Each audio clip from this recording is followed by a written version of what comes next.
There. Is the right one?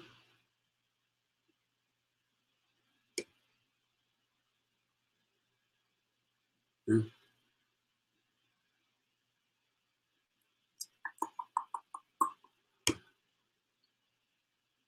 I think we are back. 95. Come on.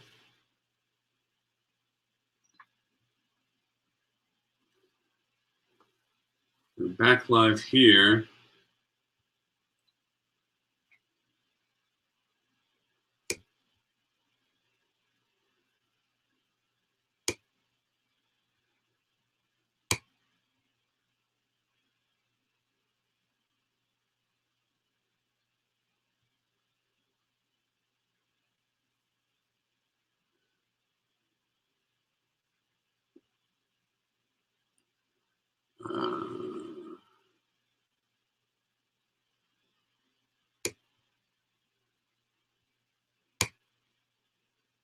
We're live with this live broadcast.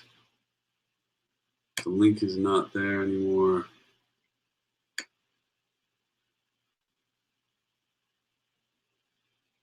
Confirm. Let's see if this does it.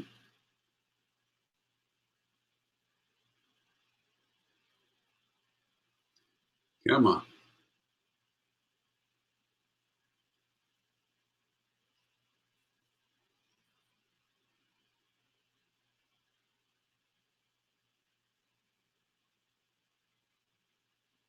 Okay.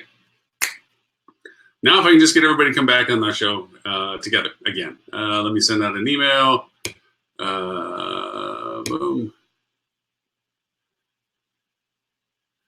See if we can get everybody to come back on.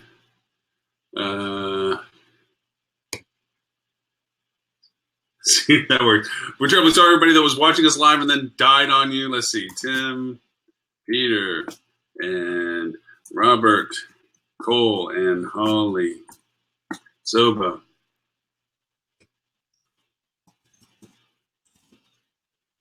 Webinar.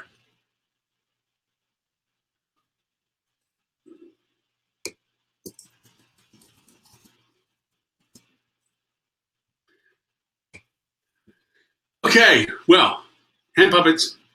No,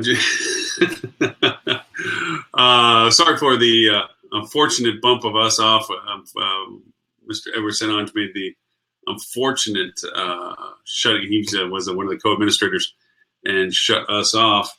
But we are back live again, and we were in the midst of a wonderful discussion in relationship to Meeker's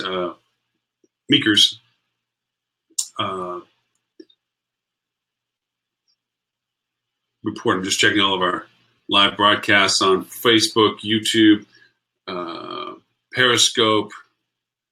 All of them are there. So we are back live there.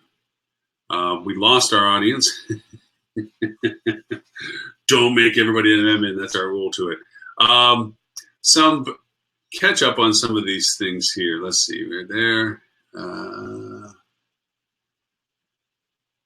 Dashboard.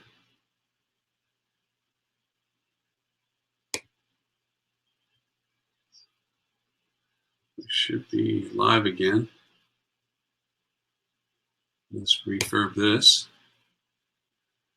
Let's see. We might have a whole new live stream running. We'll see what's going on with that. Yes, we do have a whole new live stream running, which is the next version of our show, part 2. All right, so to keep everyone that may be joining us shortly or soon on the live broadcast, some things that we were talking about was, and Meeker had a report that came out. It's 355 pages. It's massively long, but incredibly valuable information. It's not just about hospitality. It's just not just about hospitality technology. It is, in fact, all about all things internet, the trends of things. One thing that we did discuss quite readily was the fact that there's this massive expansion of time usage each day. Now, up to 5.5 hours a day is being spent by people online. What they do online, of course, is by choices and by different selections that they make, as we all know. Some interesting points that Robert had made was that on the channels of video usability, of using videos and what have you, is that you have YouTube, which has not really grown much, 3% compared to 10%. They're about 20% of video consumption, and Facebook is up to 15% consumption. And when you add that to Instagram, which went from 0 to 7% from 1 year to the next, 0 to 7%, actually more videos being consumed on Facebook and Instagram than is being consumed in YouTube. And our discussion to that end was to the fact that we had Facebook is more of a pervasive in daily use. People, it was up for discussion as to whether people go to YouTube for finding things, but I made the example that even today with live streaming as it is, Facebook Live, when events happen that are newsworthy or potentially newsworthy, you get 15 angles from flavors to the coverage of it, whether it be the live casting from news networks now, traditional news networks from their helicopters or their newscasting groups for instantaneous broadcasting. Or whether or not that it is by a bystander or somebody else that sees the event happening and they themselves go live to cover it. Everybody turns into a broadcaster. Everything is immediate. It goes back to the early days when live broadcasting first came around. There was a coffee shop in Australia, and one of the first examples of the effect of this was a barista that was not having a good day decided to go ballistic on something and berate a customer. And it was caught live. And in Australia, they take their coffee very seriously, by the way. And this was one of many of the competitive coffee shops there. And they actually had to close and go out of business and be reopened as a new business because the public sentiment was so negative that such a person would be allowed to work at that coffee shop that people refused to patronize it and go elsewhere, to the point where they literally had to close the business. So the power of the live media is exceptional. It is one of those things that who are we talking to? Oh, nobody.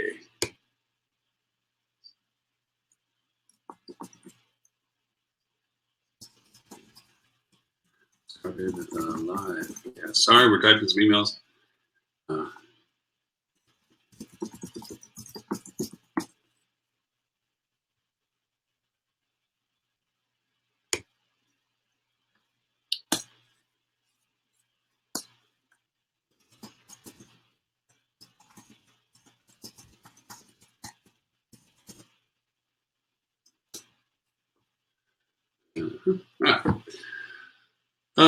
So hopefully they'll shut down. They think they're talking to an audience on there. Say, unfortunately, we've learned something technology-wise about our live casting platform is that when one of the administrators shuts off the live cast, it creates a dead cast. And even though it's still live on the screens that we're talking to, it no longer is broadcasting onto platforms.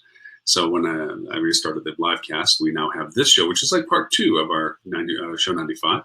Always lessons learned from things. And it's a shame because the content that we've been dealing with is outstanding. And I really do hope that the rest of the co-hosts can come join because it really is a lot of fun, the session from Ann Meeker's reporting process. We have Mr. Robert Cole from Mark Cheater. We have Mr. Tim Peter from Tim Peter Associates and Holly Zoba from Signature Worldwide, in addition to Edward StOnge from Flip2, who was down in Miami at the time. He's speaking at the Caribbean Hotel Association conference. So it was kind of fun to be able to kind of hit some of those things. Some of the highlights of this report that I thought was of great interest. And we kind of did a quick 7 things of notoriety that came out of the Meeker Report that were of interest. And that was kind of an interesting thing that what concerned me was they were talking about some of the things we'd already discussed, but there was a couple of other items I thought were a little bit eyebrow raising. One was smartphone sales are slowing. Now, we've always been a creature of the latest, greatest, but we all admit most of the technology or the usability of our smartphones at this point have kind of plateaued. Other than faster process speeds, better screens, better cameras, the phone is pretty much looking, feeling, using the same as it has been. Oh, there's Mr. Tim. So the lesson we've learned here is don't let Ed knock us all offline. We've been broadcasting for the last 10 minutes to apparently nobody. I know. Apparently to nobody. I went over when I left and I came back. I checked on all of our live broadcasts, and as soon as the live stream got shut off by Ed, it stopped the streaming to YouTube, which means broadcasting stopped. And with that, I think I couldn't turn it back on YouTube. So the only way to run it again was to literally reboot the broadcast with the link while it was still alive and restart the broadcast with a new broadcast. Hi, guys. Thanks for making it over. I've been doing puppets and jokes for 10 minutes. But we were on. Ours said live on air for 9 minutes, and we had people watching us. See, that's better than what I've been doing because we don't have nobody right now. We jumped off the people who were watching us to come to the one where nobody's watching. We did, absolutely. Yes, I know. I dragged you over to the dead zone. Yeah, no, we had the YouTube live stopped, and so too did all the other ones. I mean, the screen, if you were looking at it from a viewer, said the session ended. Thanks for coming, and so it never came back from that. So. We relogged in and got into the session. It was saying on air, so we were. Yeah, it was telling us on air for 10 minutes. Yeah, and we had a riveting conversation. We did. We talked all about my daughter's engagement, and we ripped on a leading hotel of the world. Wait, we did not. We did not. I did. To section 2 of the report. Just to close that topic, though, that drives me crazy with luxury hotels who miss out on the basics like structural things. Sure. Like, yeah, and those are very, that's an expensive, complicated thing to go fix. It is fixable, but it's not fun. But again, if I look at that, I can't recommend that hotel. They have two properties. I go, nope, nice place, but they don't. Yeah, they really blew it.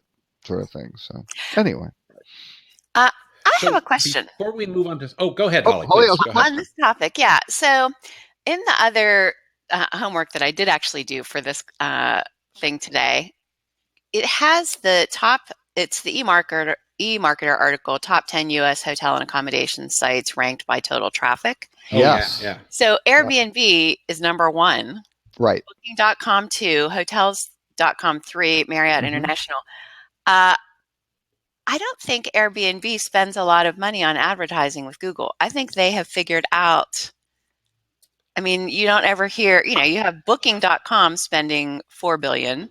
Mm-hmm. I mean, Priceline spending $4 billion, but you don't hear of Airbnb spending all that money, and yet they have this highest traffic because they've figured out a different way, obviously. Yeah, they do a lot with social. They do a lot with word of mouth. They do a lot with SEO. I mean, they rank well and the like. But a lot of it is, think of the size of their network and the number of people who stay at an Airbnb. How did you first hear about Airbnb? I have no recollection. Somebody told you, though, right? Yeah. Yeah, I certainly didn't stay there. Right. Somebody told you. And what they do really well. And I mean, Ed's not here, so I'll say nice things about him, which is, it's one of the reasons I like Flip 2 so much, is because it's built around somebody tells you, right? What's a better piece of marketing for your property? What's a better piece of marketing for your business than another customer saying, man, I love that place, or I love that thing. Yeah. They absolutely do paid search. They absolutely do. Yeah. They do a lot of stuff. But not to the extent. Well, they did a case study. Google published a case study for them, and I'm looking for it here, but I can't seem to find it. But I remember it was using YouTube advertising, and it drove like 2 million room nights or so. It was a huge, I actually I subscribe to their channel on YouTube. I'm pulling this up right now. Yeah. To Airbnb's channel on YouTube? Yeah. Yep. Mm-hmm. They have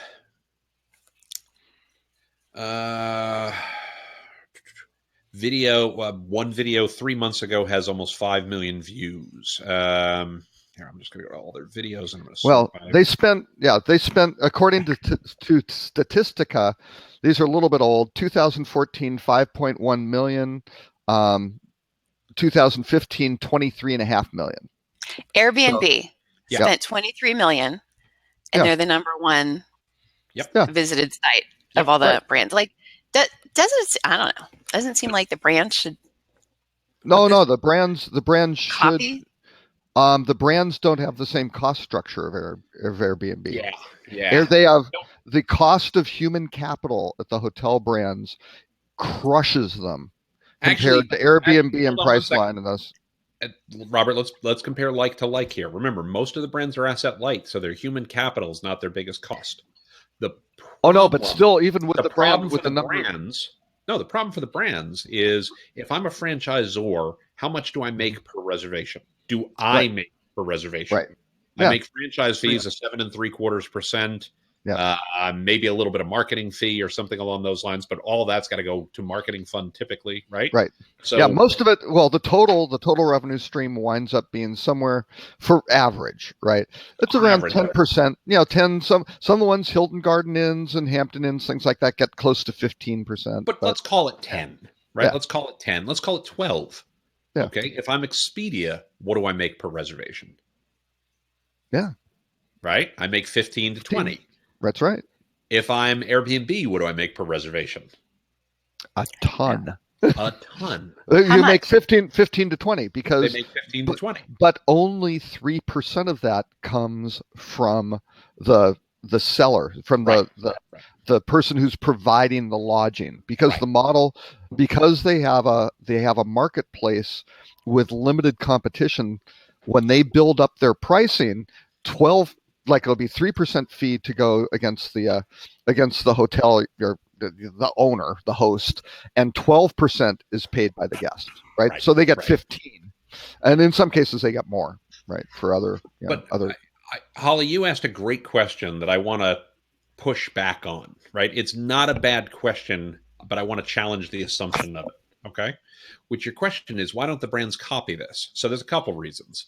One is what we were just talking about, their cost structure.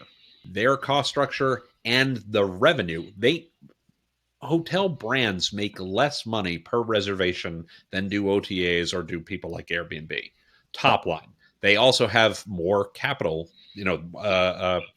more capital intensive businesses based on legacy and things along those lines, right? Yeah. So their profit margins aren't as wide either. So that's problem A.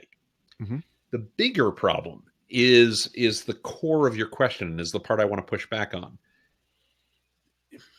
What they're doing wrong, what the people who do this badly do wrong, from my perspective, is just like I was talking about. Let's compete with Walmart by lowering our prices, instead of asking the question, how are they able to charge lower prices?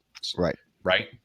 One of the we talk about Moneyball here from time to time. I've mentioned how much I love the book, and one of the was it was not about a system of finding of buying certain types of players. Mm-hmm. Rather, it was a system for identifying players who were undervalued. Right. Yep. What Airbnb said was, and I'm extrapolating from some stuff, but they looked at this and they said, paid search is really expensive. So where are other places we can focus our limited resources to actually do well? And what the brands should be doing, and what independent hotels should be doing, is not saying we're going to do YouTube because Airbnb did it, or we're not going to do Google search because it's what Expedia is doing. But we're going to say, where are we going to get the best return for our spend? Where can we find the things that people aren't focusing on that actually work for us, right? As opposed to just copying what other people do. So that's the one place, there's this line in the book Moneyball that has always stayed with me, where people said, Bill James was a guy who came up with a lot of these advanced statistics that teams were using 10, 15 years ago when Moneyball is set, right? Mm-hmm. And some people said, well, they should just copy Bill James. And somebody else in the book says, well, if they're copying Bill James, it's a sure sign that they don't get what he's doing. Right. Because what he's doing is doing what nobody else is doing. So by definition, if you're copying him, you're doing the wrong thing. You should be looking for, where are the undervalued assets? Where are the undervalued channels? Mm-hmm. And that's where I think a lot of the brands can go wrong. Yeah, and that's the famous Wayne Gretzky's father's quote. Right. Not Wayne Gretzky. Why is Wayne Gretzky such a good hockey player? He goes to where the puck is going to be as opposed to where it is, right? And if you're one of these quick follower type guys, you either have to be really, really good at it and much better than your competitors and be willing to always be kind of behind the leader, and that's fine. That is a strategy, but don't expect to leapfrog ahead. Well, and one other thought about this, and sometimes a line I use a lot of times is, we don't want to compare our insides to other people's outsides, right? So we know the truth. We know what's inside. When I worked at Wyndham, we thought that Marriott was the best company in the world. Like, they just had everything together and they could not be more perfect because all we could see was the outside, and we knew our inside was we were a mess, our way of thinking, right? Right. Yeah. Okay. I left Wyndham. I went and had meetings with people at Marriott about some stuff, and I walked out of there and went, wow, they're a mess too, just in a different way. That's right. And I don't mean that in a bad way. I just mean they had their challenges. Right. One of the things that we did at Wyndham at the time, and I'm not suggesting they still do this, but Wyndham's business, Sendant's business, let's be really clear. This was before we were Wyndham. We didn't even own the Wyndham brand at the time. We were Sendant. Our business was franchise sales. Absolutely. We did a bunch of television advertising, not because it was the most effective marketing, but because it worked for our franchisees in terms of attracting franchisees and making them happy that they saw that we were doing marketing. So you would get more franchisees. So we would get more franchisees. Right. Okay. Was it the best marketing for attracting guests? No, of course not. We knew that and purpose. So, but if you were just comparing outsides to insides, you'd go, well, that's stupid. And it was like, no, it's not. Look at our stock price. We're doing exactly the right thing. Mary Kay Cosmetics was never a cosmetics company. It was multi-level a multi-level, little franchise, basically a franchising model, which added layers of people down. So it was, multi-level market, because that was it. They wanted to sell those little introductory kits because their profit margins on those were huge, and their margins on actually selling the cosmetics were horrible. I want to add to something what you just mentioned, Tim, that it goes to something of a future discussion. And also one of the reasons why I appreciate so much when you're on the show and you talk about these things, because it is face value versus tangible value. I mean, we always run the risk, even doing this show, that, some people, when they hear the show and they play back the show and they're saying, man, you guys are just telling everybody how to do stuff and everything. Aren't you afraid competition is going to take it and do something better than you? And I'm like, no, my adage has always been the best place to hide is in an open field. And if you're learning it from me, then you're already behind me because I've already done it enough to talk about it. And Loren does not have much military experience, but that's okay. Hey, I'm making all the stormtroopers. They can't hit the broadside of a bar, and I'll just stand there and they'll shoot all around me. But anyway, I normally prefer protected high ground.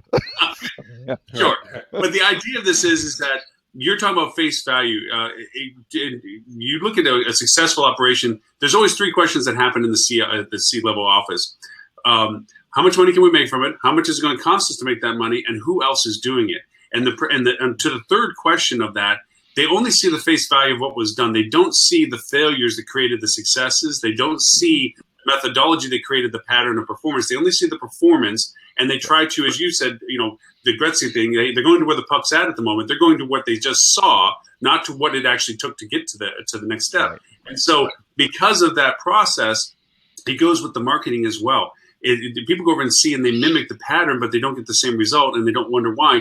Our internal politics are screwed up in companies because, as I mentioned before in previous shows, somewhere along the line, a company goes from what's best for the company to what can I go over and get close enough to take credit for, but far enough away if it fails.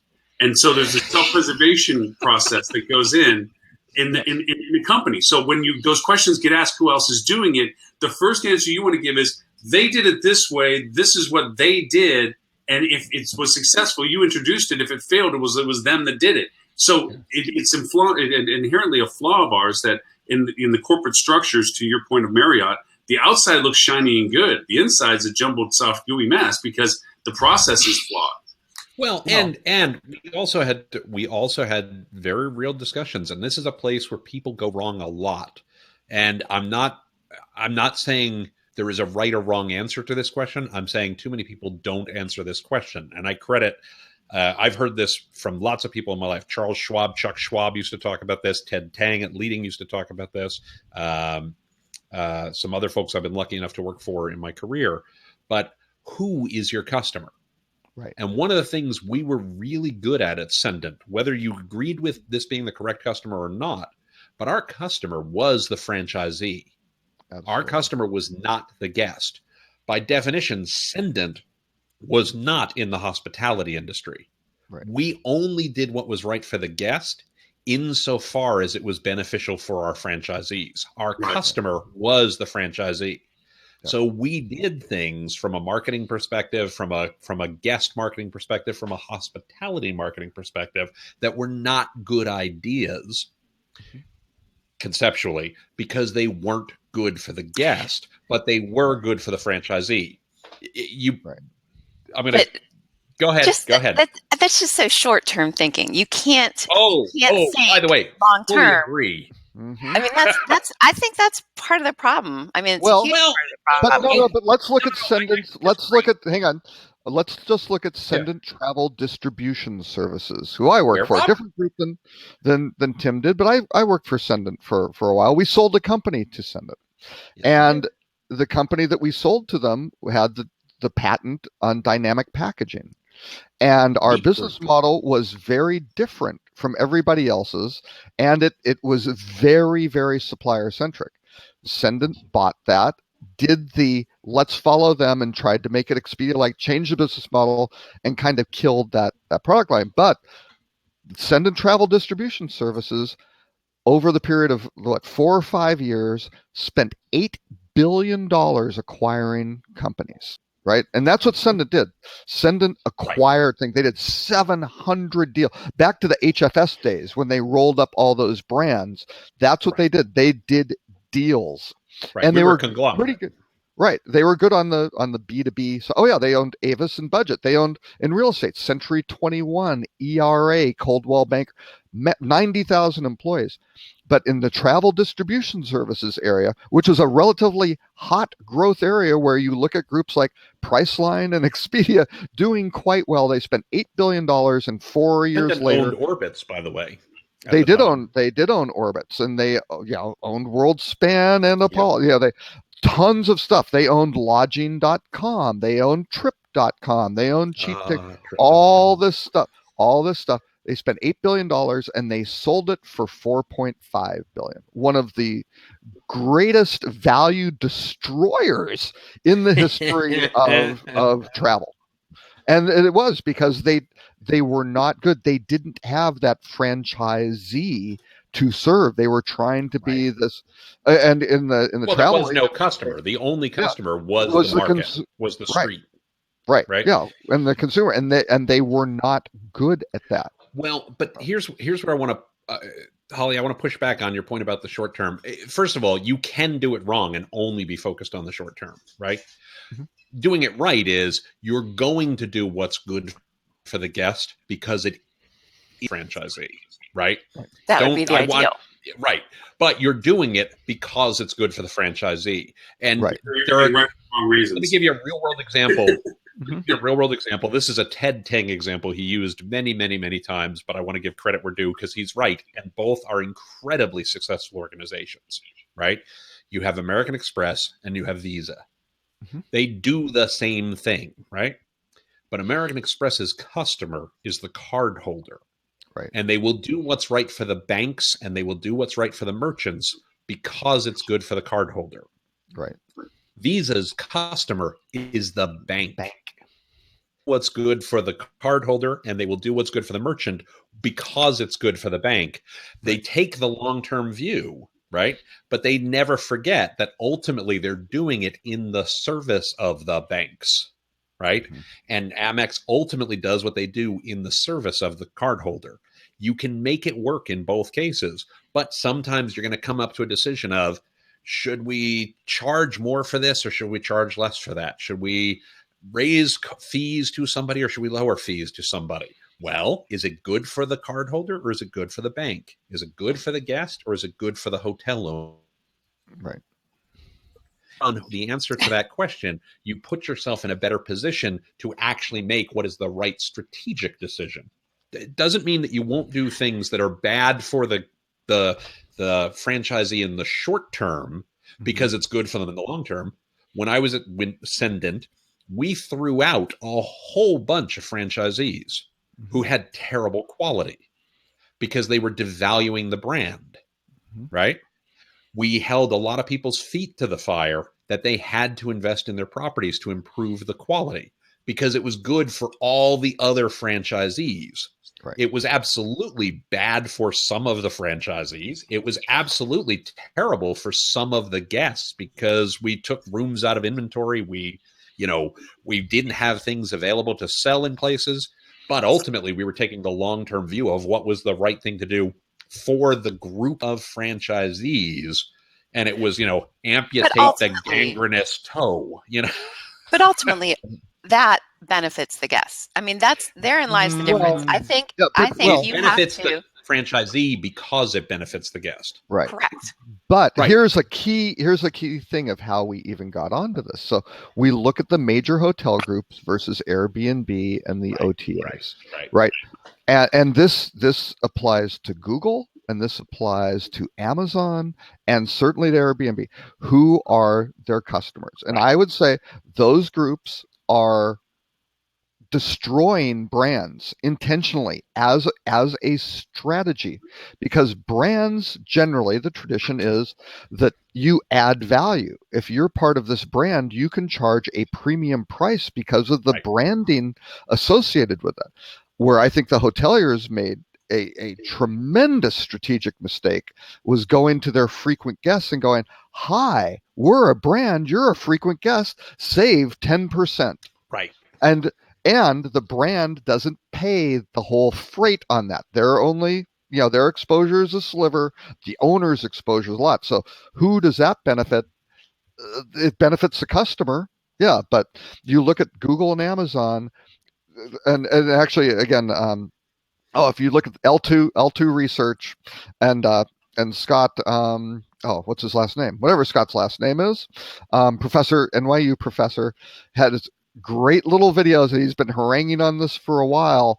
But this destruction of the brand is the key, because you were saying Walmart, right? Yeah. Walmart comes in and dictates what your pricing needs to be as a brand for toilet paper or whatever. And if it's too much and they don't like it and they aren't making enough money, what do? They reduce your distribution, you get worse shelf space, or they just boot you out completely, and they replace you in the shelf space with their own brand, right? And that's it. I think I used an example a couple of weeks ago that L2 had used. Actually, can I jump in for 1 second? Sure, go ahead. Can I jump in for 1 second? Because this was in the Mary Meeker report. The number one brand of batteries sold in this country is Amazon Basics. Absolutely. And the number three brand of, was it baby wipes or diapers? I can't remember which one. Amazon Basics. Yep. Amazon Basics. Right. Huggies, Pampers. Pampers, Amazon Basics. Right. Because 51%. And then Amazon Basics, Duracell Energizer. Right. Yeah. And so what happens there, and again, I highly recommend looking at L2's weekly winners and losers in a digital age video. It's fantastic. But he's been focusing for a while on the battery thing, because when you order on your Amazon Echo and you ask Alexa for batteries, it goes, yes, I have batteries. I've got some AA Amazon Basics, a 48 pack or something big, and it's $22. Would you like me to buy that? And you say, no. It goes, oh, well, I got a pack, whatever, is much smaller for $7. Would you like that? And they say, and you say no, and they go, I don't have any more batteries. And that's it. Now you can go online and they've got tons of batteries, but they aren't selling them through the voice channel, which comes back to Mary Meeker's report that voice also destroys brands, sort of thing. Right. So the brands are for going to have a sure.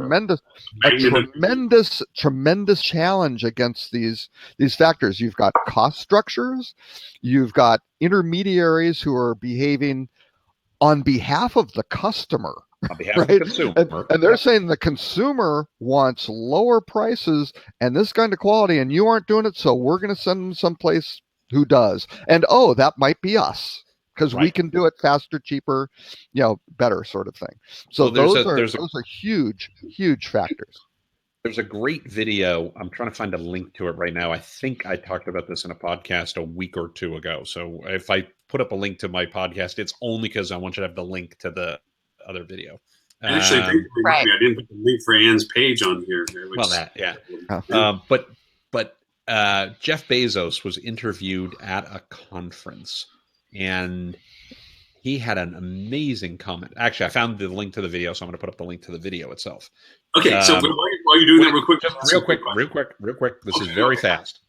One of the things that I think he does so well is, he said one of the questions he asks that people often don't ask is not what will change, but what won't change, right? And it's the job of the CEO to focus on a couple of big ideas that just won't change. And he said there were 3 things Amazon has been built around from day one, which is take care of the consumer, right? They are a consumer-focused company first and foremost. So if other brands die, they don't care as long as they're taking care of the consumer. Right. 2, low prices always win. Mm-hmm. And 3, fast shipping. And if you look at everything they do, he said, I can't imagine somebody coming up to me in 10 years and going, could you deliver it just a little slower? Right. That's the stuff that just isn't going to change. And everything they do is centered around, they know who their customer is, and they know 2 things that the customers will always care about. Can I get it for a good price, and can I get it quickly? And everything they do is built around that. And the companies that do well, what's Airbnb's value prop? We're going to find you good value. Good. It doesn't have to be cheap necessarily. We're going to find you a distinct experience. It's lowest price. No, it's not. It's not anymore. If I want to stay on a yacht, if I want to stay in a castle, if I want to stay in a penthouse apartment, For the experience relative, it's always going to be cheapest because because of the cost supply chain. No, the cost structure, structure very much is lower because an individual doesn't have a bunch of shareholders and a management company and a franchise and all this stuff. It's just them, and they can go figure out whatever they want to do. But in many cases, people with very nice products and Airbnb, just like Expedia's helps hotels price yourself better, because again, Expedia makes more money if you charge a higher rate. Expedia has no problem. They want you to charge more, kinda, but not to the point where you aren't providing value to the customer, right? So they want everybody to provide the best value for the customer at the highest possible price. But if everybody in town raised their price $5, Expedia would be giddy. Like they don't care. Well, as long as people didn't slow down on the travel. Correct. Right? That's right. So they want to figure that out. How do you keep most people? What's best for Expedia drives that. Right. So but Airbnb. The other thing on Airbnb, Loren, go ahead. Loren wanted to say something. I want to ask a question to this because it's inherent about what you're talking about with brands and what we're talking about with Amazon and so forth. Is okay. So taking this out of the context of hospitality and going to just the airlines for a moment. Everything works on a hub and spoke system. Sorry, not Southwest. We're talking about brands and good experience, and you bring up airlines. I can't. Because we're not going on the way of experience, but I don't understand the connection at all. So the whole network of airlines is based on hub and spoke, except for Southwest and right. And even with Southwest as the exception, Allegiant. Can you think of a better method than the method that they've devised? Sure. Southwest and Allegiant. Yeah. Southwest still doesn't win. Southwest still doesn't win. Oh, they are. They're the largest. They are the largest U.S. carrier. For the solution process to work, there's one predication to the whole thing. This was brought up in an amazing presentation at TED. That's why I'm bringing this up. No, I don't understand. I have to be honest. I don't understand the basis. Okay, so right now, for an airline to exist, they have their hub and they have their spoke. They're not going to fly you from Poughkeepsie to Des Moines in a direct flight. Okay, But they not just for- well, no, not from Poughkeepsie to Des Moines because there isn't demand for that. right. No demand. Okay. But But somebody does fly from Poughkeepsie to Des Moines, but it may not be that same person that you offer. You're in competition. You have very few airlines that are competing for the same lift with centralized destinations, 2 other destinations. Everybody's trying to get somewhere. But the predication is capitalism is the best person wins, the most affordable, the 3 points you just brought up with Amazon and so forth, centric to the guest needs, centric to their price point, centric to their convenience, all these things. But if, and this is what's brought up in the presentation, which I thought was the most impressive, capitalism isn't the best means as it is compatibility and attribution. If all the airlines worked together to say, you know what, I'll take this portion of the ticket, you take that portion of the ticket, you take that portion of the ticket, depending upon where this person wants to go. We'll get them there if we collaborate together. I'll keep this lift, you keep that lift, whatever. oh no, but they do that. They do that through interline ticketing Oh, arrangements. sure, of course. But they do. but what the Code airlines, shares what and- the airlines have done has, collaborated. I won't use the word colluded, but they've basically divided up the hubs and spokes because Only based on intrinsic relation. If they opened up and said, from a point of view of service, to Right, being but wait. Yeah, they aren't But interested in no. First of all, we're not going to tear down capitalism here. I'm just not going to stand for that. no, Second, we're going to Second- modify capitalism. no. I mean, the reality is they are doing what's right for their customers within a specific framework, right? and their customers are their shareholders. There's some Mostly. part of that that's absolutely true, right? You know, where airlines are going to get screwed, and we're not going to open up this can of worms again, but where airlines are going to get screwed is the moment somebody comes along with a better way to get from Dubuque to Des Moines or wherever the 2 places you said were, Syracuse to Des Moines or something like that. You know, a self-driving car or something like that, or a hyperloop or something High-speed else, rail. Yep. high-speed rail. And there are 3 things right there. Yep. The problem with airlines, is not that the airlines don't compete. The problem with airlines is that they don't compete with anything else. Right? There's no other good alternative. They own demand and they own supply. They own the whole circle. Well, right. I'm bringing this up for a reason. Holly's Airbnb. The point about this is where the discussion came from. It that I put the other to the conversation.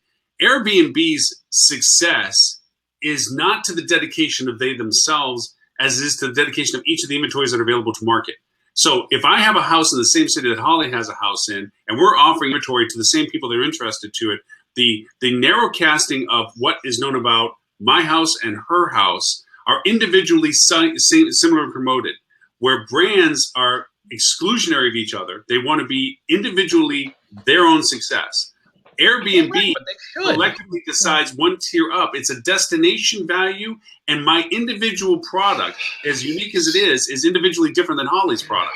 Yeah. But that same would be true. The same is true for the leading hotels of the world or preferred. Wait, hold on. They got 31 flavors of brands out there. No. Hold on. What? First off, we're not comparing apples and apples, right? We're comparing a room to a property, right? Mm-hmm. And a property, you're going to have a whole bunch of like rooms, okay? At most properties. Why though? Why? Because that's historically. It's more efficient. It's more efficient. I mean, if I own a hotel, for me what is my cost per key on a hotel? If I'm a 4-star hotel in a secondary city, my cost per key to open that property is X dollars, right? If I make, and I'm a 150 room property, if I make every room entirely distinct, my cost per key just went up of X times 150, right? Or X times some percentage of 150. It's not economical. And right? it's harder. It's harder to market. It's way harder to market. The disruptive thing that's going on is that there's areas that weren't considered hotel spaces are being converted, little pod hotels. Well, right. Yeah, of course. But here's my point to this. Why did Sears fail? Okay, they had more stores than anybody. They literally created online. But nobody gave a shit. Okay, no. That's the technical term. Nobody cared. Right. Well, look, I'm talking about breaking the mold that we're talking about. Sears could have done something by looking at Amazon and everything in the early stages and said, look, Let's not shut down our brick and mortar stores. Let's make them distribution hubs. Okay, where Amazon is now stepping in, Sears is stepping out. Let's think what we're doing. But instead they said, no, we're this business. And I'm saying the same thing about our hotels. You're saying, why do we have a building with the same rooms? Because it says CoStkey each says we should make them all the same. Meanwhile, there's 15 different little individual places around it that are selling uniqueness. Yeah, but I get that. wait, one thing on Sears. Sears didn't have all those big department stores. They started out as a catalog. Right. Right? Right. Sears was Amazon 150 years ago. Right. But they didn't. They forgot what the transition was from one to the next to going back to what it is. That of course they did, but that's true. But that's true in capitalism all the time. Right. Hotels are doing it. Hey, no, we have to build roads this way. I disagree. I will fight this one to the death. Okay, Tim's on the fence. Let's hear what he has to say. No. First of all, think about who most of my clients are specifically. Arms dealers, oh wait, that's the other business. I'm sorry. Yeah. Say that again. Say that again. Arms dealers, independents, right? Oh, you call them independents. Okay. Independents, right? Independents who focus on delivering a differentiated service. Now, they might have 100 rooms where each room is somewhat similar to the room next to it, but the service at the hotel, the experience at the hotel is differentiated from just another box of, from the W or the Westin or the Sheraton or the Ramada or the whatever, because it is a distinct, customized experience, right? So they are doing that. Look at what the brands are doing. How come every chain has introduced a soft brand in the last few years? The reason they have 3 or 4. No. But that's a problem. I understand what you're saying, but I want to be really clear. The point isn't that every room has to be different. The point is that the experience has to be differentiated. And I have a very, very, very specific definition of differentiation that is a little differentiated than what most other people will call. Differentiated does not mean it is different. Differentiation is a difference someone will pay for. Boom. If they won't pay for it, you're just different. Right. The reason Sears failed is because you could walk into a Sears and there was not a single thing that you could buy there that you couldn't buy anywhere else. There was nothing about the service. There was nothing about the experience. There was nothing about the product that was superior or better in any way to make it worth paying more so for. So too went Kmart, so too went Zayres, so too went Grid. Right. And this goes back to our earlier point. You're following where the puck is rather than where it's going to be. Correct. Mimicking what was a success image of something else. And what I'm trying to say is the retail system is doing the same thing. Brands are doing the same thing. They're mimicking the success of the uniqueness you just defined in the non-branded hotels that are successfully beating the brands in market. No, they're changing their business model. They're changing their business model. In what a brand is today, right? I'm going to make a bold statement, and if I turn out to be wrong in a couple of years' time, so be it. But I believe this wholeheartedly, and I think Robert does too, but I'm not going to speak for him. I'll shut up after I say this, and Robert can say yay or nay. What a brand is today is a distribution platform, and it is a loyalty program. That's it. That's it. Period. All the other bits.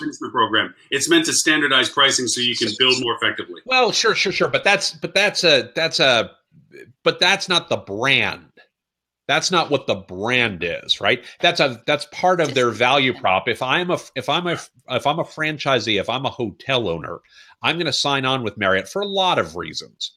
But one of the parts I'm going to care about is how effectively are they bring guests to me? And that means, do they have reach from a distribution perspective? And it means, do they have a loyalty program that people actually care to participate in? Period. Right? The reason they're going to soft brands is because I can sell the Grand Hotel New York. I'm completely making this up. The Churchill Hotel Miami, whatever, as a distinct entity, but people get the value of the loyalty program, and they have distribution through all the various channels that I, as the owner of that hotel, care about to make sure that my hotel gets filled. The biggest threat to a Marriott, to a Wyndham, to a Hilton, to a Hyatt, this is the part where I'm going out on the limb, is that if somebody can come up with a suitably efficient way of doing that, who isn't a traditional hotel brand, it's not the hotels that will die. It's the hotel chain that will die, right? The threat is not to the property owner.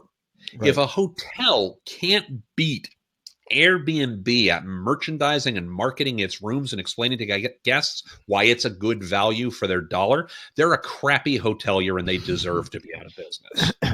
But chain can't convey to a hotel why they're the right chain for them to be affiliated with, because they have the right distribution, they have the right loyalty program, and yes, some ancillary benefits like volume purchasing and access to financing and things along those lines, then guess what? They deserve to die and be out of business.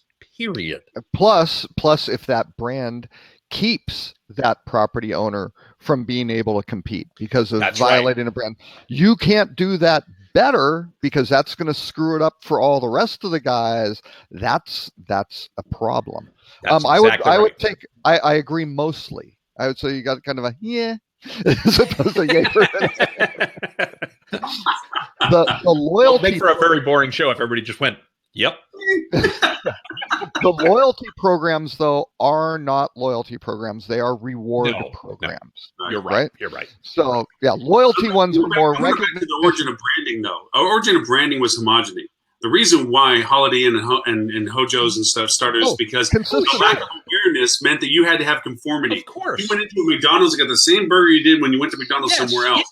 That inherently is an antithesis of what social is now doing to marketing. Marketing is individuality, uniqueness, and discovery. Branding is homogeneity, consistency, and pattern. But sure. Go consistency, ahead, consistency isn't bad. I mean, for a while back, in the 80s and 90s, some of the highest rated rooms in Paris were the Marriott and the Hilton, because Americans were going over there not knowing what a Creole or a George Cinq was. What are those? Sort of thing. Video about Chevy Chase. I mean, that was the big quintessential. You don't know where you're staying and how miserable it'll be. It was, and I would argue. Go ahead, Robert. Go ahead. I'm still on my So the rewards program thing, though, is still, and I apologize, I've said this a couple of times before, it's gamification. Yes. Right? It is basically individuals who are taking their business travel spend, which is expended by the company they work for. It is not personal dollars, and they are converting that to personal benefit, which is what I can convert this to for a vacation. Right. If that company says, we are no longer with, doesn't matter, Starwood, we are shifting to Hilton, and they were SPG members, they had the credit card, they were all in. Let me tell you, those credit cards are getting cut up. They're going to, use up their balance on Star, and they are going to start in with Honor. They might they might like Sheraton's better. That might be a preferred chain that they love that, but they are going to play the game with Hilton because they can take their family to Hawaii for free because they're on the road 4 days a week, right? Sort of thing. No, Robert, you're absolutely right. I agree with that completely. When I say a loyalty program, I should say a rewards program, because you're absolutely right about that. And tying back to the gamification, we skipped over Mary Meeker's section on video games. Right. Can we hold that thought for one second? But that's key. One other point on this list, just because I will forget it, on the Airbnb spend. Okay. Mm-hmm. That was on the hopefully I can find it. Okay, on the Airbnb and traffic. Now, this was taken from SimilarWeb, and it was only looking at accommodation websites. So you got to look at how SimilarWeb breaks those out. You don't see Expedia, you don't see Priceline, you don't see Hotwire. Some of those would sell a hell of a lot of hotel rooms, right? The other thing I would These are only pure hotel brand, pure lodging brands. Well, no, Booking was on there. No. Oh, I'm sorry, not lodging brands, pure lodging sites. So Airbnb only books hotels, Booking.com only books hotels, Hotels.com only books hotels.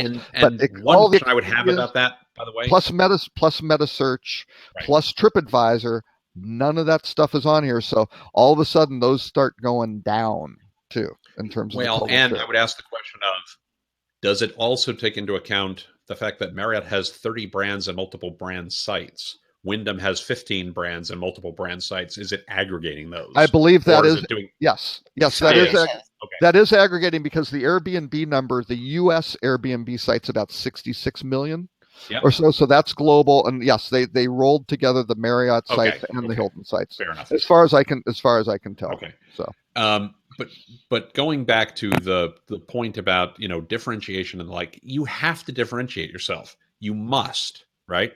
I would argue that if you are a select service, I don't think we're going to see the resurgence of the independent roadside motel anytime soon, because consistency does matter. Think about Ed's comment an hour ago, about what is the purpose of the trip. If I'm a gray collar traveler, if I'm a family and I'm stopping someplace overnight on my way down to Miami, I'm on the I-95 corridor or something like that, I do want to ensure a certain level of consistency. Mhm. I'm probably checking TripAdvisor in many cases, but when I'm not, I do want to know, is it clean and friendly? Am I going to walk in and am I going to get a consistent experience? And I do think that behavior will die in time. When we have smart agents and things like that, smart personalization, where I can say, Alexa, find me the right hotel for tonight, and it will know what the right hotel means for me. Yep. But I know 5, 10, 15 years down the road, by which point I'll be retired and don't care. Well, but just quickly, the example I used before of the 4.5-star hotel for $100 a night, which should have been at $269. Right. That's the sort of thing that Alexa or Siri or Cortana or Google, now any of these things will come up with, because they'll go, you know what, and they'll know that I'm willing to roll the dice and go, yeah, let's try it, because I have enough reliability in Hotwire that they are not going to say, hey, that's not a 4.5-star hotel, that's a 2-star hotel, you got screwed. It's like, yeah, I'll take that deal. And the brand, just in Priceline Express deals and Hotwire itself, the brand is irrelevant. It's I'll deal. tell you what. Right? I'll tell you now, June 2nd, 2017, I'll make this announcement of saying what's going to kill brand and what's going to kill anybody else as a prediction of the future is the cost of data. That if anybody can create a usable, shareable, soft platform that allows people to go over and be identified to whom they are, the value they may represent, and that data is shared to wherever they go to stay. Or it's not hidden, but shared, saying, hey, if we send you a guest, we're going to send you all the data that was known about the guest so that you can use that in the future. That's going to short-circuit brand value. It's going to short-circuit distribution value. It's going to short-circuit because if you can get critical mass of participation, I'm going to want to do business with that platform before a platform that's not going to share it with me. Yeah. By the way, I don't disagree with your. First of all, I think that's already happening, right? I don't disagree with your perspective. I disagree with your conclusion, right? No, my conclusion is today we have Hilton, Hyatt, Marriott, Wyndham, IHG, Accor. Who am I forgetting? Choice, Best Western, Carlson. Okay? Those are the top 10, basically. Carlson. Okay, right. That's too many. How many airlines are there? 4. 2. Right? Right. We got American, we got United, we got Southwest, we got Delta. Yeah. We got 4. I fully agree with you that in some period of time in the not too distant future, there will be 4 hotel conglomerates, just like there are 4 airlines. I'm not going to make predictions about which ones they will be, but one of the reasons Marriott's got to get big, one of the reasons all the other guys have to get big, is because that's where the data is coming from. They have to have that data to compete. I don't know that they will win, but they're doing that right now. Well, they're building that profile. It's concentration. User. That individual hotel, whatever it is, because of getting business from you from whatever was used, gets data so that they can be better at selling themselves to people just like the person you brought them. That data will be the value proposition. And if you happen to do it under the Tribute collection, we're completely fine with that, and we'll take our cut of that. Yeah. First time on me, second time on you kind of thing. Yeah. For sure. That's what they're doing right now. But then that's the question with all the different brands of, is Marriott itself with an umbrella with 31 brands, is that destructing hotel branding in and of itself, because you Yeah. have all these little, small groups. And again, I think a couple shows ago I mentioned I was at a property, I didn't stay there, it was for an event that was a combination element aloft, Yeah. right? One common entrance, two front desks, and then of one building, and just separated by floors. And the general manager said themselves what they would do is to stay in the element, because it's a suite, right? It's a bigger, better room. It's this pretty much the same price as the aloft, but they would hang out in the aloft bar, By sort the of thing, way, because that's better. Because the element one sucked. It was just a very sterile kind of but that's a nothing great happening example. there. That's a great example of who the customer was. They did that for the hotel owner. They didn't do that for the guest. And if that's who their customer is, that's completely fine. But that was done for the hotel owner. Not to bring Right. politics into this, but brand is doing to itself like the world is doing to itself. It's eating itself up. This brand saturation issues that are developing with this merging, and also brands already overselling themselves in market, is creating the dynamic that you're just now talking about lack of individuality and distinction. Because the owner, to your point, has 3 hotels around the same parking lot. Why? Because it was cheaper to build. And he has a Marriott over here and this over here. So everybody from the Marriott goes to the free breakfast at the Renaissance, and then goes to the Courtyard for happy hour, and then goes back to their full flag and never stays. It goes to the restaurant because it's overpriced. And yet they also individually sell, and they can't. I got some thoughts about that. This one's complicated. Because they're doing one. Go ahead, Robert. I want to. I'd say stew on this for a second. Marriott helped to. I'm not going to say kill the Marriott full service brand, because it's by no means dead, but Courtyard was a more successful concept. I mean, in many cases, the Courtyard ADR is right there with the full service, right? There's not that extra premium you pay because it's a full. Yeah, Ritz-Carlton. Yeah. It's up here, but you start getting into these plays, and especially when you start getting into the Starwood, group of brands, which is why they were sold and didn't succeed, was 2/3 of the portfolio were Sheratons and Westons, large legacy properties that needed radical repositioning from a brand perspective, from a property perspective, from everything. What are those?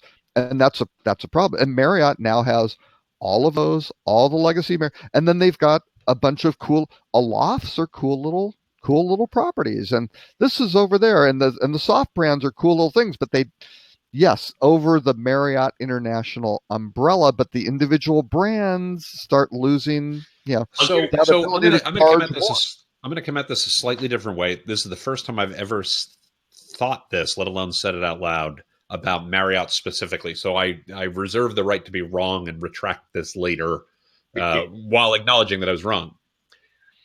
And I want to start by framing it from a core, right? Okay. A core is not a hotel company any longer in the way that we have traditionally thought about them. They are a platform provider that happens to sell hotels as one aspect of what they do. Right. And, when you look at the acquisition of things like One Fine Stay and the booking tool that I can't think of it, Fast Booking. Yep. Fast Booking, right. They are essentially a hospitality-focused platform company, right? Okay. Yep. I would argue that so is Marriott. We just haven't recognized it yet, in part because the name of the company is also the name of one of their most iconic brands. But they're a platform company that happens to be hospitality focused. And the platform revolves around the rewards program. It revolves around distribution, and it revolves around, we have an array of flags that you can choose from to differentiate your somewhat standardized product from all the other standardized product out there. So that, and I suck at naming all the different Marriott brands off the top of my head. Robert, you're better at this than I am. So do people at Marriott. Well, right. And I want to be fair. I want to be fair that not all of their brands are sufficiently differentiated to make this work yet.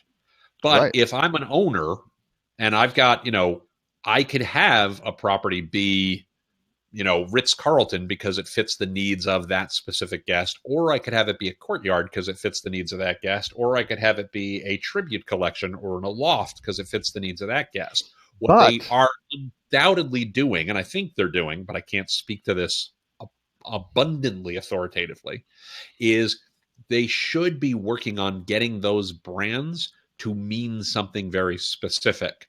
What those should be are very niche, right? So you should be able to tell that an Aloft is very different from a Design Hotel, which is very different from a Four Points, which is very different from an Element, which is very different from a Moxie. And if they do that well, then you as a hotel owner can slap the right label on the thing so that it means to a customer how it is differentiated from the other product in the space.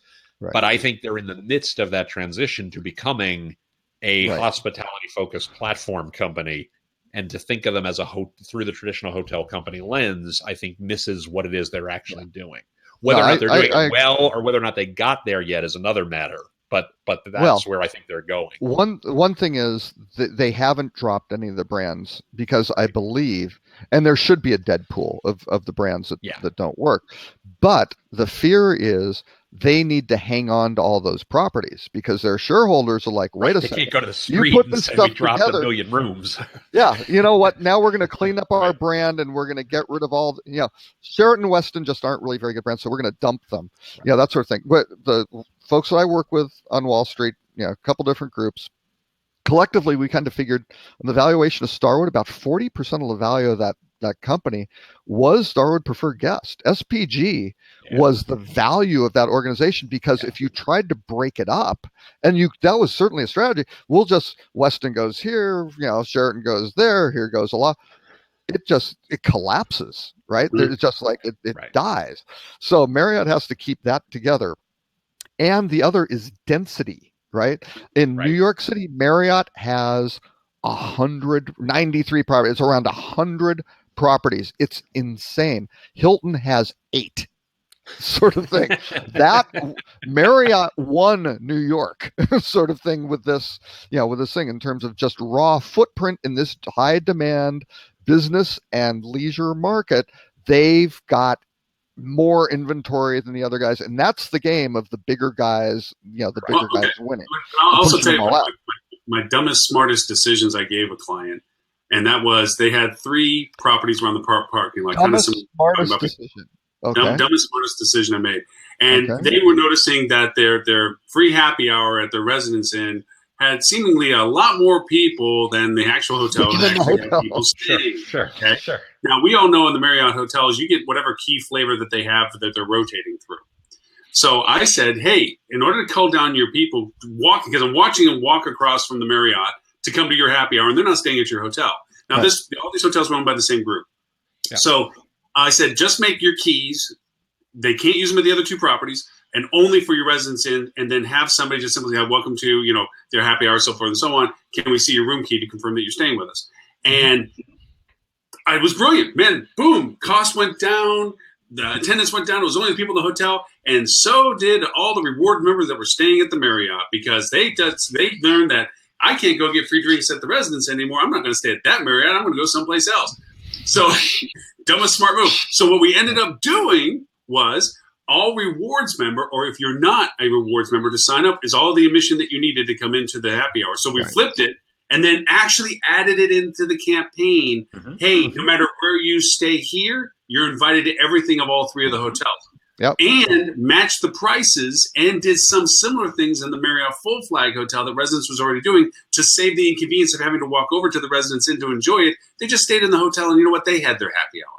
Right. And so it was a lesson learned from it, but I thought it was brilliant. Like, we're going to cut this list down by making sure they only stay at the hotel. And the backlash was that, but then it was a learned lesson that you could actually be better at doing something else otherwise. But your point of brand issue, not always works for everybody, because but offering a happy hour at a full service Marriott is probably a complimentary one for rewards members, probably violating Marriott brand standards, right? It does, but they had to figure something out to go over and stab off. You have to remember, Robert, Loren always cheats the rules, because he always does. Oh no, and that's good.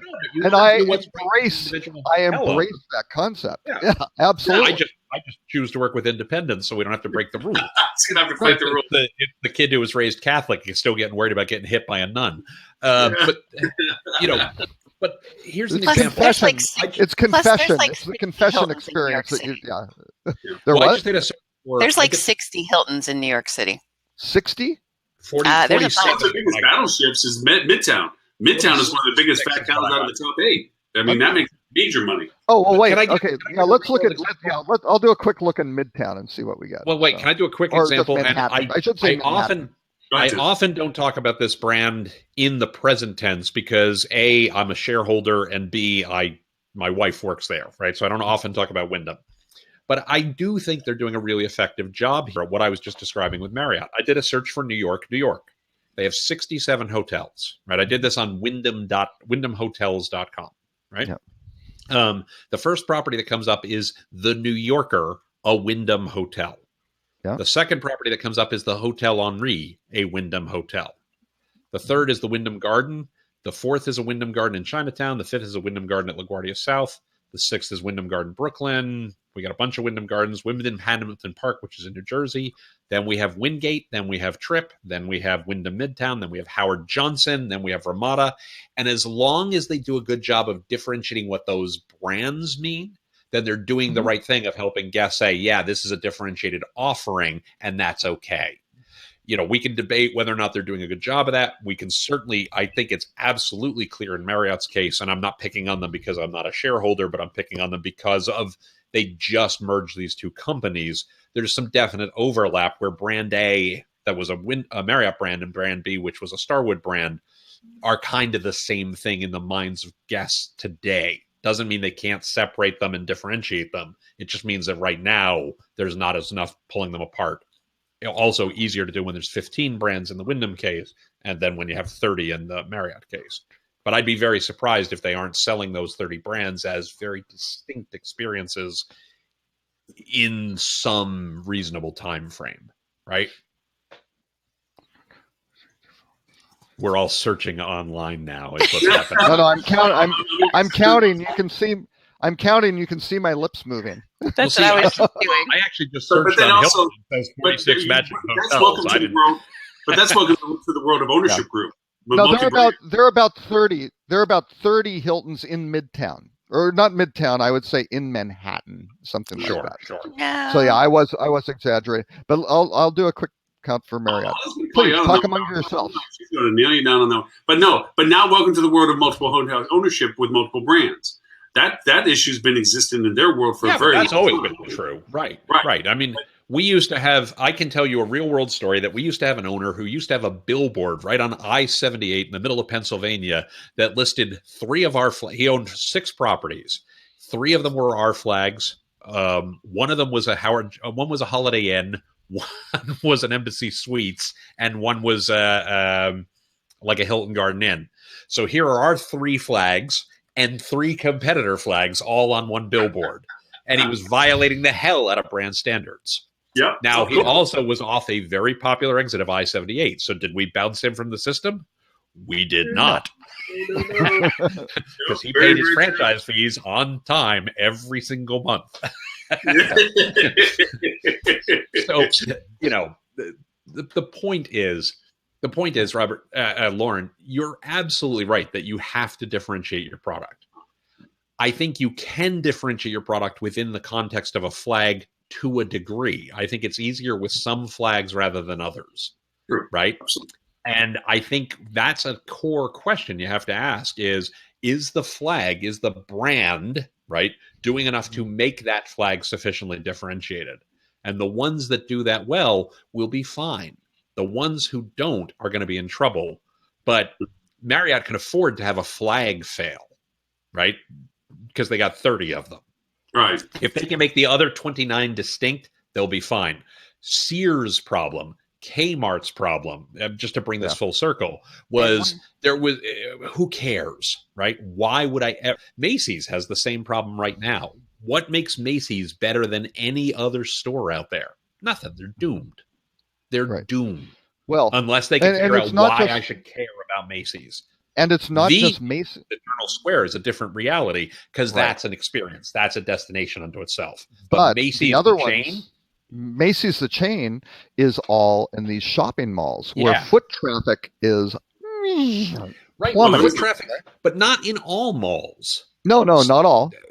The malls that are doing well, again, are the malls that give people a reason to go there. Right. And to be fair, they also have some demographic benefits and things like that. They're not in a town that itself is collapsing for other reasons, right?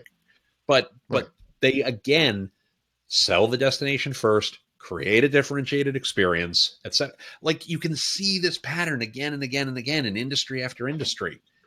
And hotel owners who don't get this, who just want to be a box of rooms, are the ones who are putting themselves in a bad position, because there's no flag they're going to hang on the thing that's going to save them. There isn't, right? Turn it into condos and let those condo owners sell them on Airbnb, and let those condo owners pay you a fee as part of it for every Airbnb listing that they do, and you'll get more value out of your real estate. Right. Well, somebody brought up an interesting conversation where I was asking them kind of like, what made your choice between one brand hotel location to another brand hotel location versus another brand entirely? And they called it the rule of two, which was, if I go to the same type of brand and twice I get a bad experience, that brand in my mind is not a brand I want to go back to, right? As would any individual business. If I go back to the same business and twice I was treated in a way I didn't want to be treated, that business so the same rule of small versus large applies, that if I look at Marriott in its entirety, one of the reasons why I like going to Marriott in preference to other brands is that I have a perpetual, persistent, good experience with their methodology of customer service. I have not had the same experience with IHG where I used to. They've changed how they train and schedule people or whatever have you, right up on Holly's Alley, where, a bad experience ripples to the whole brand. I mean, you can have two bad experiences destroy somebody's loyalty to a brand. So that rule too is like, hey, if this happens to me twice. So in the decision of the New York market, where there's 60 of this and 80 of that to choose from, I then go to, well, which brand did I tend to like because of certain things, and is the price and location? Then you go into that funnel. But it is, unfortunately, the brand has the same Achilles heel that everybody does. Bad experience is bad experience, and it only happens. There's one thing, one point I'd like to make. One is, again, I think avoiding the term loyalty is really helpful in this, because you said two bad experiences will impact that. I think it will impact preference. Okay. And the second one is actual frequency. It may not have as much impact on frequency depending on what I'm doing it for. Now, discretionary purchases where I want to go with my preference, yes, that will have a negative impact, or at least increase the gap of differential where I'm saying, gee, should I get whatever, I save 5% because I'm a Marriott Rewards member on this weekend to stay here. That's great. It's $150 a night. If I can get a comparable experience and I get points and things like that, that may be okay. Or do I wind up spending $100 a night at something that's basically the same or a superior experience? I don't know. Everybody has that trade-off of what's that real value that will make them sway. Now, one thing I'm doing in Lubbock, Texas, because my daughter goes there, Wyndham, I have never been, sorry, Tammy, I've never been a loyal Wyndham member, right? Sure. You've never been a member of Wyndham Rewards, you're saying? I've been a member. I've been a member of everything for forever. Now, I hate Hilton. I hate Hilton's rewards program because they've given me 5 different numbers. If I slow down on using them, they cut me off, right? And they've done it, for decades, right? And it really pisses me off, right? It's just like, hey, I don't even get to keep the same account number and log it. That's ridiculous, right? Is that with Hilton or? No, but I don't mind the properties. I hate the reward program, and it's pissed me off with the brand in general, right? Just as this is my consumer hat. I'll do work for them, but that pisses me off. Wyndham, though, is doing a couple of things. If you stay Sunday through Thursday, you get a bunch of and you get a 20% discount if you stay 2 nights, right? Because I'm driving out to Lubbock, Texas, I'm sold on the Wingate there. I can save 20% because I know when I'm going to travel. I book for Wyndham has some things. If you book 21 days in advance, you get 20% off or 15% off. If you book more than 2 nights and things like that. Yeah, I'm playing that game because they also have a program where if I stay a certain number of nights, get a certain number of points, I can go then take that and stay at a nicer property. I don't have to stay at the Wingate in Lubbock. I can go take that to a nice Wyndham. So yeah, they've got me playing the game, and they're now winning my frequency in Right. and it's a brand new property. It opened in March or April. It's great. It's clean, it's well staffed, they've got a good breakfast. It's great location. By the way, I I'm got to completely run in a happy. few minutes. I just realized what time it was. Yeah, Holly, it's 10:30. you looked like you were going to say something like 3 times, and we keep talking over you. I know. Well, actually, Tim, it was to your point. It has, ever since you said it, it has bugged me that a brand is a distribution channel and a rewards program, because really it's what we're talking about. Additionally, and a huge component of it, and I think what makes it so challenging is it is also a reputation. And to Loren's point, to and you're out. That therein lies the problem. I think if brands were just a distribution channel and a rewards club, their life would be so much easier. Right. Well, here's the problem with reputation. I agree with you. I'm an old school guy when it comes to this, right? I'm a very old school guy. I've always liked David Ogilvy's term that a brand is a promise. The reality is in hospitality today, very few brands have a distinct promise. Right. There's not a great reason. If I named a brand at random, I'm not going to pick on anybody, because you could pick 20 different brands and this would be true. We played that game one time. Yeah. Right. And I said, what does this brand mean to you? Most people are going to go, meh.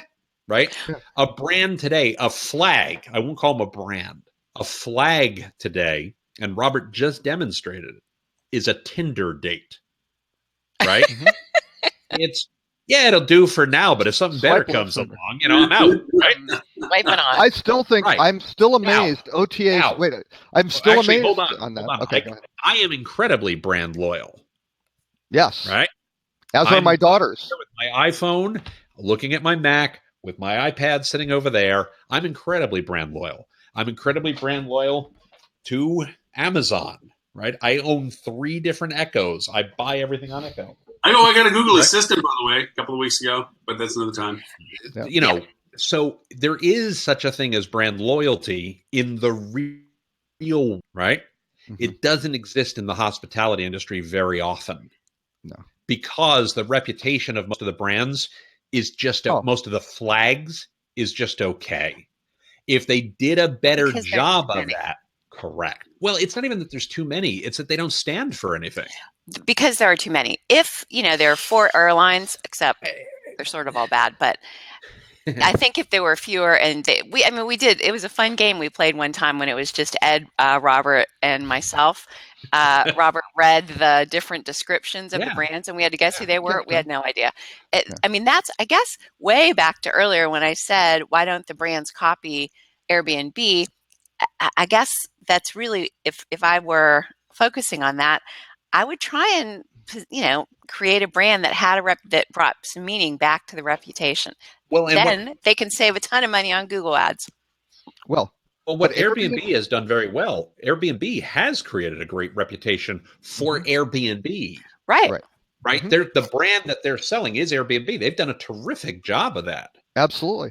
And their brand promise. Not done a great job of that. Right. The Airbnb brand promise, though, isn't just to get you a room for cheap.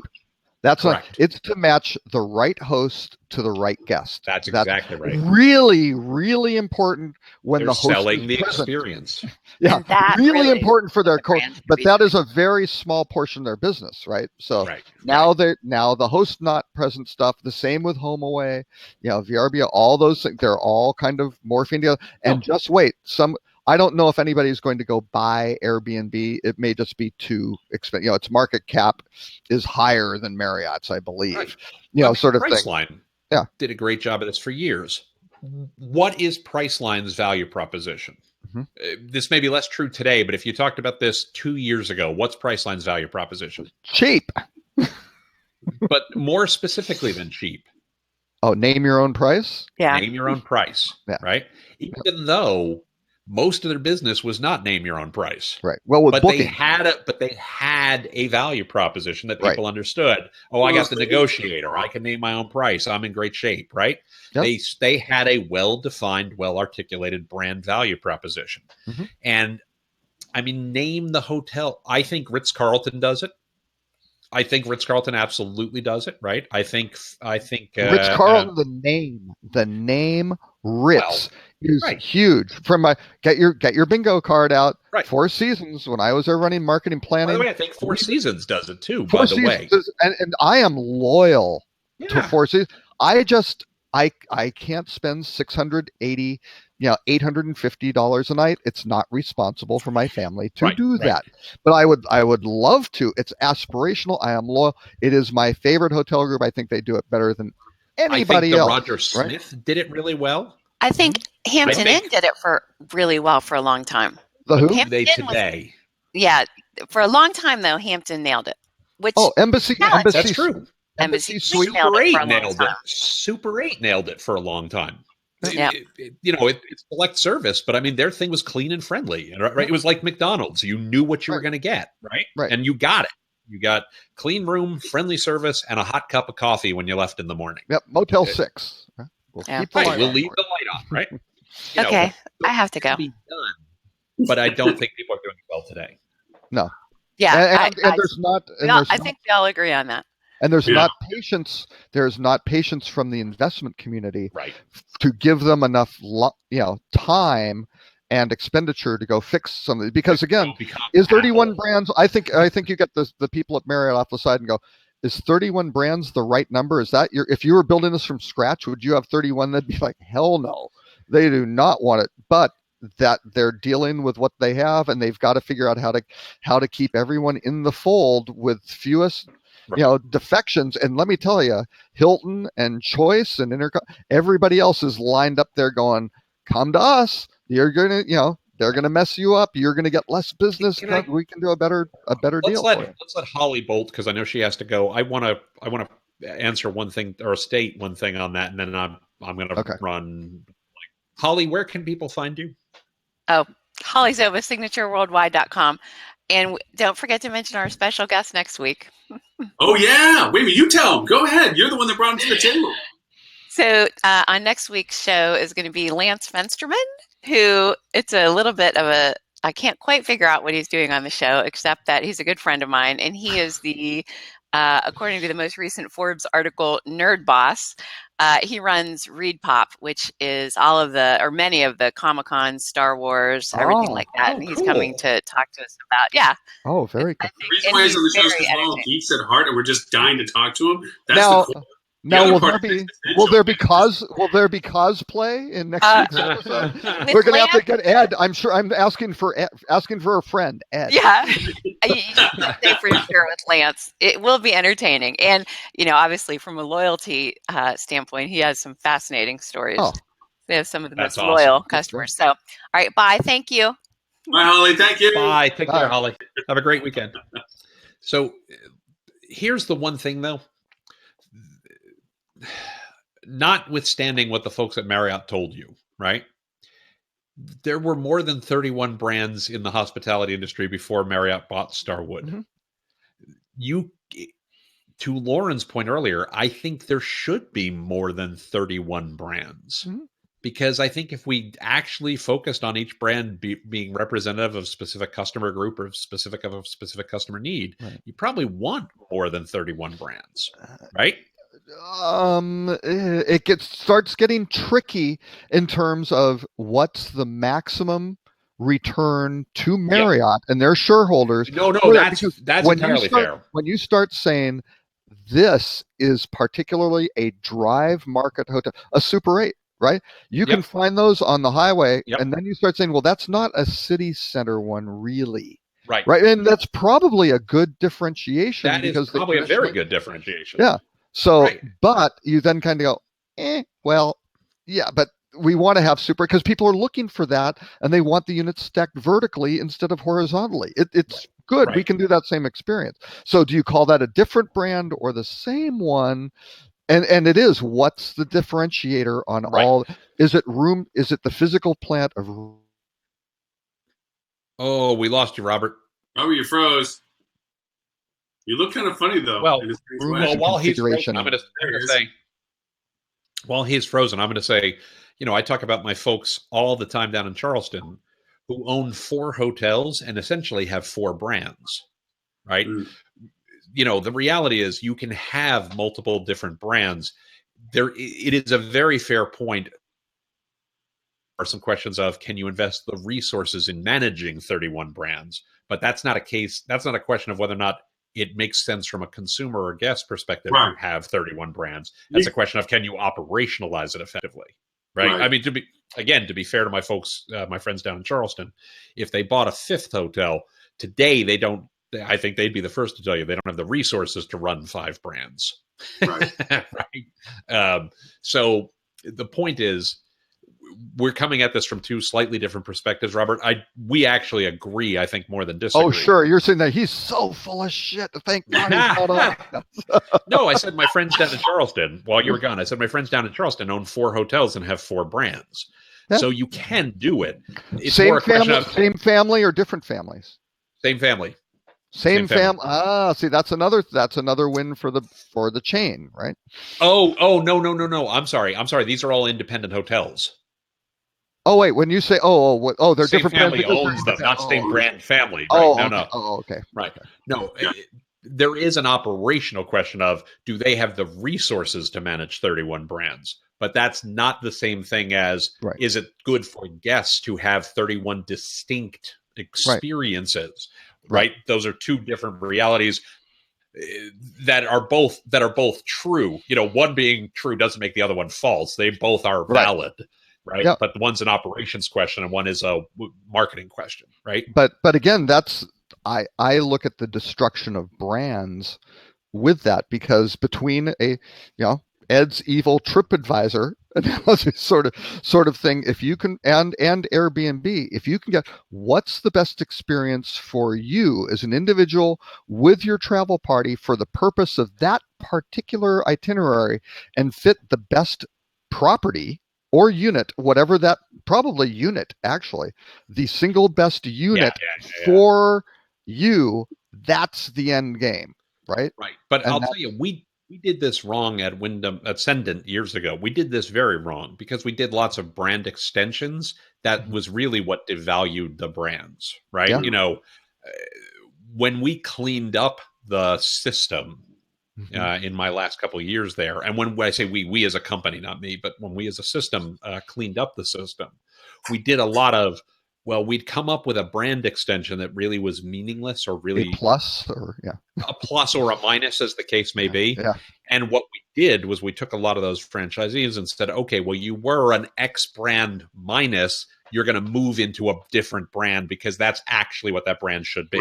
Right. Oh, and you this were one a is an X Sheraton brand plus.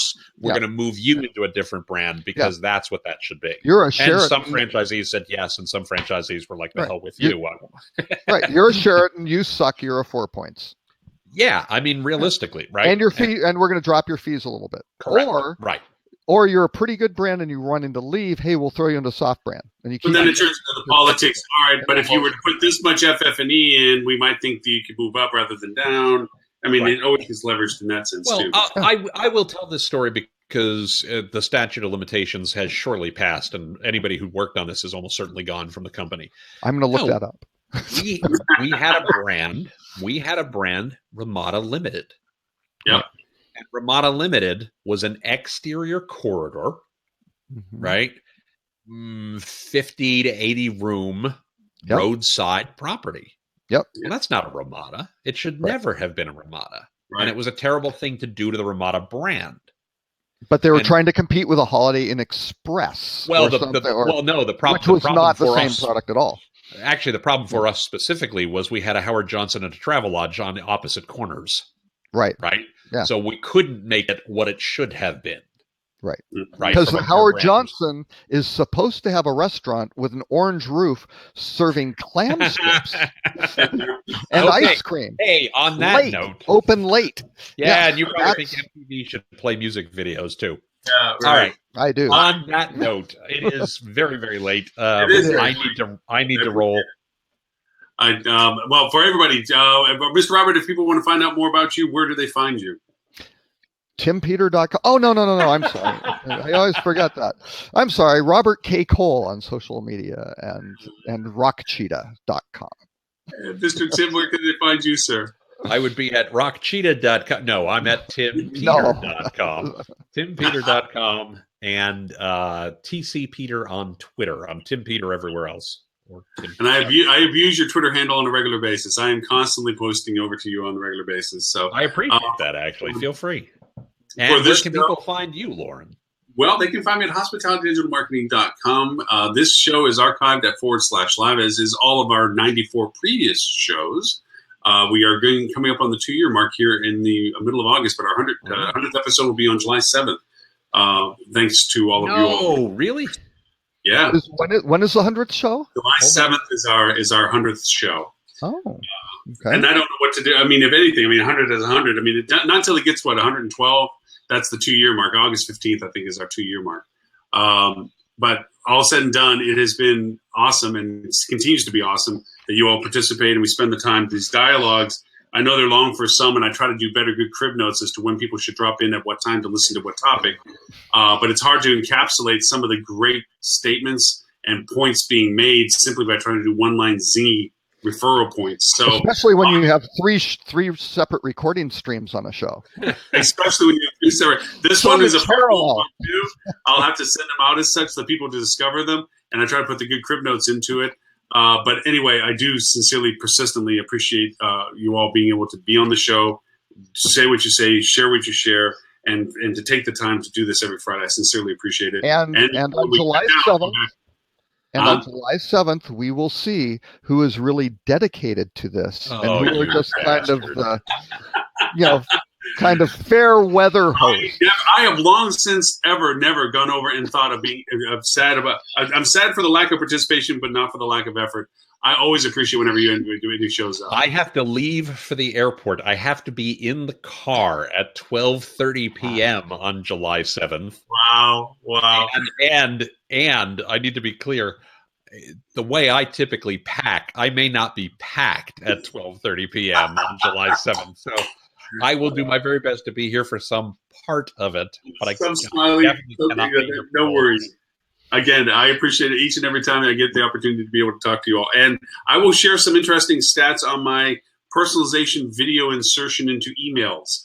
Interesting stats with that we didn't get to today. Also, too, I can tell you that it now integrates with the large-scale platforms. I have learned and shared coding with the ZDirect platform, which is TravelClick, and also with Don Hayes Group and so forth. So you can start pulling in some radical content now and making me customized video, which is pretty cool, and some email sends. So anyway, awesome. With that, thank you very much again, and hopefully next week we should have a really fun show. I'm going to dress in something more interesting than a little logo shirt, and hope to see you all next Friday. Thank you very, very much. Thanks, everybody. Bye now. Bye. Bye now.